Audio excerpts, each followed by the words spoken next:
Okay, people, we gotta get ready. First, I never read these comics, okay? These ones. New ones. The Boy Wonder. DC's Black Label. The Boy Wonder, Book 1. I believe, yeah, this is Damian. About Damian. Then I got Poison Ivy, issue 22. I'm just gonna send off over there for now. Underworld Unleashed, Batman Arkham, Batman Devil's Asylum. I almost said Arkham, yeah, I saw Asylum. I read this one. I'm gonna put that there. Then there's Batman, General Batman, Devil's Massacre, and Batman General, Devil's Riddle. Never read these ones. Because I have a whole bunch of comics, okay, people? I'm gonna put them over there. Tales of the Teen Titans, number, I don't fucking know, I think 41? Anyways, it's about Brother Blood. That's all I know. I read a little bit of it. Not that much. So, yeah. Robin. Shit. Then, I'm gonna save the best of the new shit for last. Got Nightwing, the Traitor's Death. That's what it says, right? Yeah. Number 3 of 4. So I'm missing some shit here. And also, so I'm just gonna put that in order. My Teen Titans shit. That also counts anything Nightwing related, or so. Also, Nightwing, number 76 of the DC Universe. This is This is where he got shot through the head. Come here, kitty. We go find him.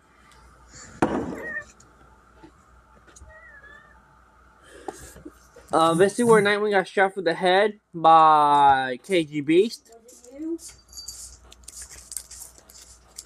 Oh yeah, my Robin books are my Teen Titans and Robin ones are, like I said, the 4 of them I just showed you.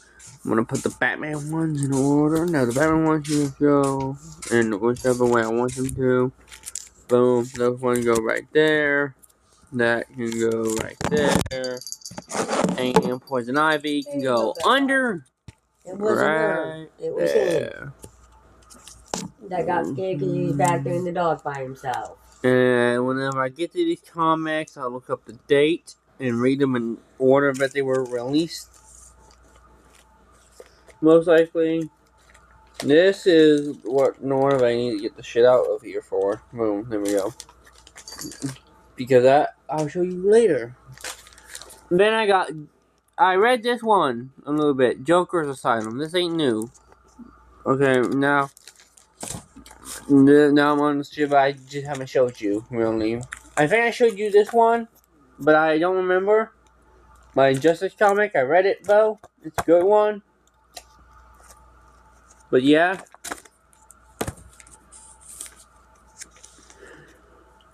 Then there's this one. Batman Gotham After Midnight, issue 7 of 12. Yeah.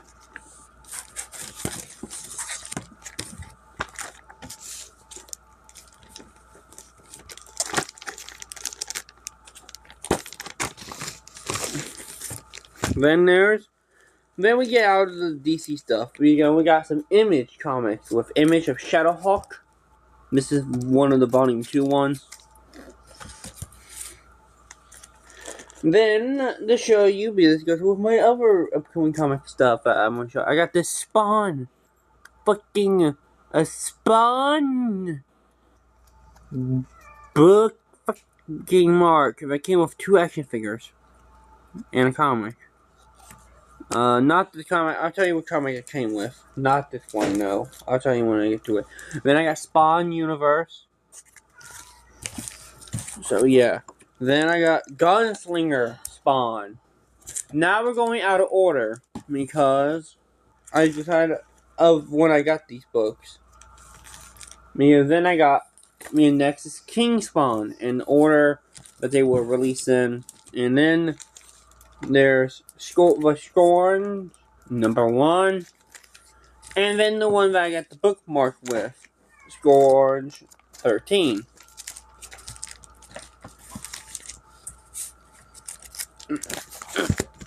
And now, just my random shit.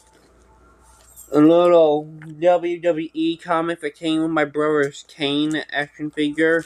He said I could have the comic, basically. Then, and no, I did not cover on these. I got this one and 2 other comics from someone that my grandpa knew. Well, my grandpa's friend knew. Superman vs. Aliens. So I'm not going to read this one because I got, fucking colored on. So it's going to be hard if I actually wanted to fucking probably read it, but some pages probably have color on them, I haven't looked through it. But yeah. Next one is the one I was reading and only read one of because I got tired because of the words being small and I was afraid that I was going to rip off the cover because I read to take the cover back. Yeah, because your little brother ripped it off. Yeah. Oh, but anyways, this is Superman Team Up Action. 100 pages it is. I only read the Batgirl story one, and now that's lost on YouTube, so that channel don't exist anymore. That it was on. So yeah. And then there's I have one with Dick Grayson. That's lost on the YouTube database. That they won't let you retrieve. Told you I had a book with Dick Grayson. Okay, I was just asking. Now we done, so you can turn off the bright light. It's hurting my eyes. The Bat Family. Batman Family. It wasn't called Bat Family to begin with. It's called Batman Family. 1961 thing on the back. Yes, Man-Bat was a part of it. To make it dark until the bright light goes off. The bright light is bothering my eyes. Man-Bat was a part of the Bat Family at one point.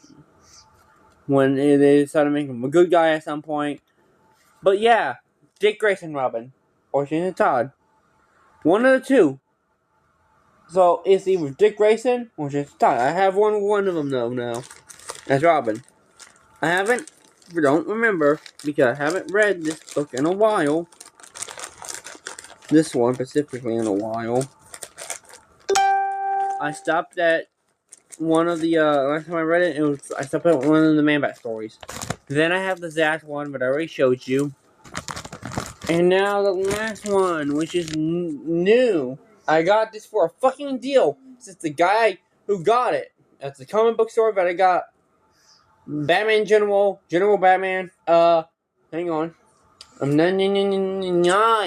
reading the book. I was reading it to myself. The Poison Ivy one, the Nightwing one, the Robin one, and the Batman one, and the Batman Devil's Asylum one, and the and the Teen Titans one from this guy got it for $20. I know I got Dick Grayson at least in this one if I don't have him in the other one. Like I said, this guy got it for $20. He made a deal because I was able to get the fucking, like I said, the Poison Ivy one, Nightwing one, and Robin one, all with this one. So it only came out to $15, but he made me a deal with it being $10. It is the DC Archive Edition, Batman Archive, Volume 1, by Bob Kane. It was originally $19.95 in the US and $32.95 in Canada. This has Batman. This has the stories of Detective Comics number 27 all the way to Detective Comics number 50. And if I am correct, it should tell me on the... Nope, it don't. Look. Does it say which one Robin appears in? It may not. Who cares? No, it don't. But I know that Robin's in one of these. He's in... let me see. Number 38. Dick Grayson Robin is in... Yeah, Introducing Robin, the Boy Wonder. So I do have Dick Grayson. Anyways, now, if he wasn't in the other one. Also, without the cover on, I fixed, it looks like this. It looks like this without the cover. Without the, thing here on. Now, how do you, fix this? I open it up like this. And like that, right? Technically, no. Yes, but no. Yeah, and I slide it back, straighten it up, and then shut it. And with it, it looks like this. Is it sad that I like it without nothing more? And I'm just keeping this, but I don't want to ruin the value. Bright light. Not value, but shit. I hate that light. Anyways, I'm gonna go put this back now. And then turn off the bright lights. So I'm gonna pause this. Then yes, we're gonna get back to good old Maxie Zeus. Ready? He died, although because it's comics, he eventually returned. And of course, let's not forget Kevin Smith's Batman Cacophony miniseries from 2008. This wacky story had Maxie use a supply of Joker venom to create a designer drug called Chuckles, earning him tons of money. But of course, once the clown found out about it, it weren't such happy times anymore. As for other media, he showed up in a couple of cartoon shows. First, it was in Batman the Animated Series, where he was reimagined as a business tycoon who goes mad after suffering through a financial crisis and criminal charges pressed against him. Eventually, he gains a god complex. I need to watch that episode of the Animated Series. Since I have HBO, I need to get to that part. Hang on. My last episode I watched was, that I was rewatching, was on Leather Wings. Because I like the Man-Bat episode, and that's the first one that's on HBO. Because I didn't get really into Cat and Claw Part 1. Because, well, even though in release order, and that's supposed to be Cat and Claw Part 1, then on Leather Wings, the timeline's whole fucked up in the animated series. That's why you don't ask about, didn't Joker just die last episode, or Ivy just die last? No, you don't ask about that. Don't really have a fucking timeline, really. Unless it's two-parters, multiple part episode. Then yeah. But HBO starts it with how it was aired, not how it was made, not how the episodes were made. It was aired with first episode being on Leather Wings. And then you go into Cat and the Claw Part 1, which ain't as exciting as the Leather Wings. So yeah, but I need to get to this episode, so I will probably start rewatching it again. Believing that he is Zeus. A decade later, he showed up on The Batman, again being depicted as a wealthy businessman, this time even running for mayor in Gotham. He loses the election due to his absurd policies, and then goes off his rocker, naturally. Maxie never appeared in any of the Arkham games, but he was referenced in a couple of them. You could collect his bio in Arkham Asylum. In Arkham Asylum, you could collect his bio by finding his book of gods. And in Arkham City, his building was there. And that pretty much was it. I think he may have appeared in one of the comics, who knows, but that pretty much was it. I think his gear also was in the movie, which is now non-canon, Batman Assault Arkham. But yeah.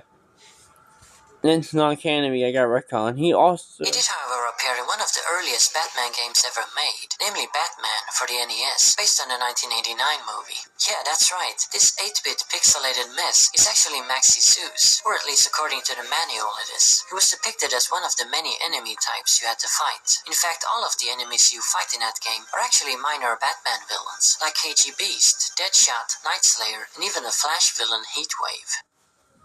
I know all the history of Maxie Zeus sure is a tragic one. He began as a very formidable foe, like Batman says in his second appearance. He's a combination of awesome intelligence and utter madness. A terrible threat. And then he went on to say, he's as dangerous as anyone I've ever faced. As dangerous as a Joker, as Ra's al Ghul. So what the hell happened? Why did old Max become a joke of a character? Well, these things just seems to happen, like it did with the Riddler in the 80s. But of course Eddie came out of his slump, while Maxie hasn't yet, and I doubt he ever will. He seems to have gained a very strong reputation as a lame D-list rogue, just like Calendar Man, although I'd argue that Maxie is even worse off. Also, just like with Calendar Man, I don't quite understand why this is. What is so goofy about a theatrical weirdo who thinks that he's the god Zeus reincarnated? But it's really goofier than a guy who's obsessed with riddles or Alice in Wonderland. How about a skinny geek who dresses up like a scarecrow? Depending on how you look at it, anything can be goofy. I just failed to see why exactly Maxie is more goofy than any of those other examples. I think the guy fits in perfectly with the rest of the Arkham crowd, actually. He's a stir-crazy, arrogant, delusional, megalomaniacal villain with a gimmick. Sounds like I just described the entire Rogues Gallery. Now, I don't really think he should be an A-lister up there with the top guys. No. Of course not. But he could manage the same level as, say, rogues like Black Mask or I think Maxie shouldn't be an S or A-list villain, but like a B-lister. To where he's threatening, but he ain't one of the ones that Batman has to constantly deal with.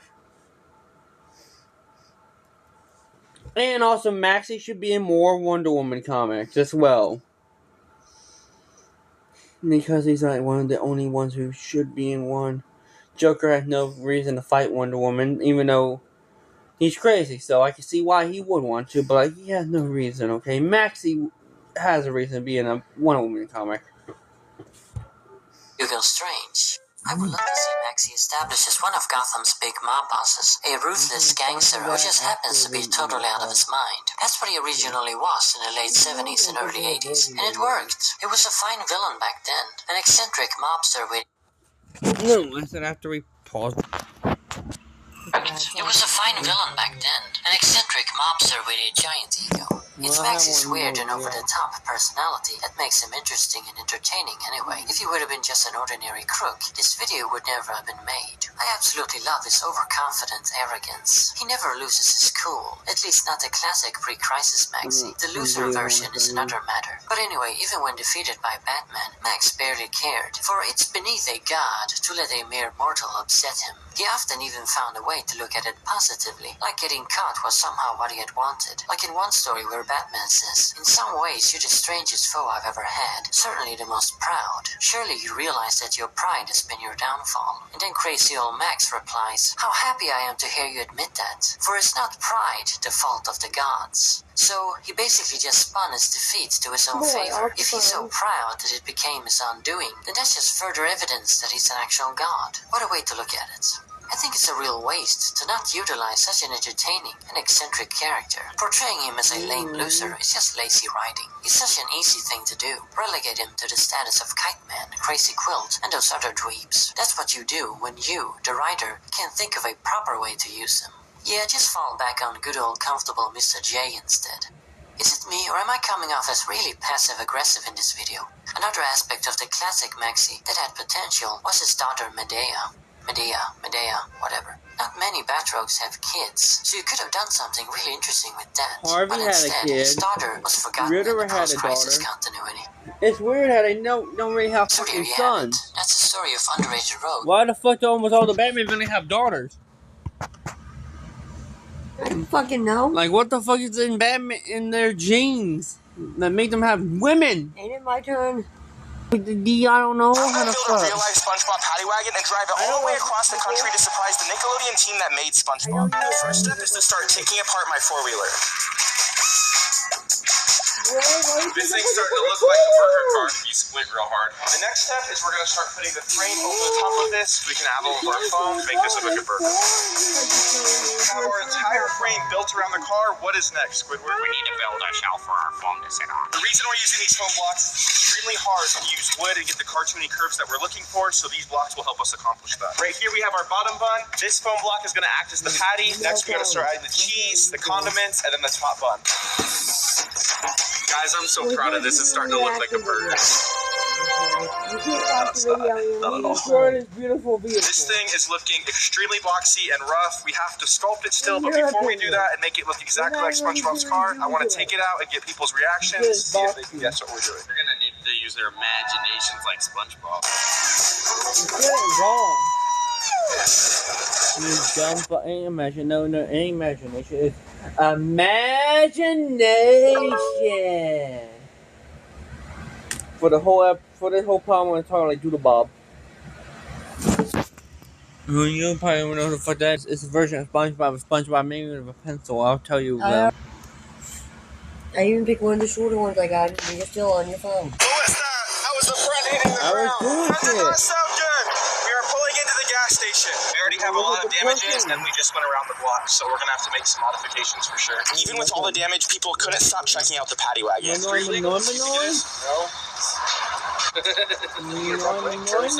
Insurance. We have to make a lot of changes to this thing if we're gonna bring it across the country. I'll get this thing looking like a burger in no time. Our top bun is looking extremely smooth and rounded, just like we need it to be. Now we can start sculpting the burger portion, which is right here. We have one day left before we need to start driving to the Nickelodeon studios. Every Krabby Patty has sesame seeds on the top, so our car needs them as well. We're gonna start sculpting giant ones. Over my hands, boom. That's a sesame seed. Now only 124 more to go. To give us the perfect burger texture, just like in the show, we're gonna be using spray foam. How many more do you have to make? I made 69 seeds so far. We need 69 more. I've never heard someone say 69 so many times. In a matter of 3 seconds. The sesame seeds are now ready. Now the next step is to start painting SpongeBob's car. This is actually perfect for me because before I became a YouTuber, I used to paint cars for a living. We're using multiple colors to make it look like a seared burger. Now we're painting the buns. Let's get this spray. It's starting to look exactly like a burger, and we still have so much more detail to that. Noah's back there painting the bun, so I'm gonna add some secret ingredients. Dude, you know what this burger's missing? Some ketchup and mustard! Why is it always me? Now that is a very plain looking burger. We need to fix that. It's time to start adding all of the small details, really making this come to life. I actually hate pickles. They're my least favorite topping. I know it looks like I'm randomly placing these sesame seeds everywhere, but I actually freeze framed the movie and I know where every single one of them goes. Lettuce, add the lettuce. This guy is so cheesy. Earlier we were at the gas. With Google Play Points, Play unlocks more play. Earlier we were at the gas station. The guy told us that we need headlights and a license plate, so we're gonna add both of those so it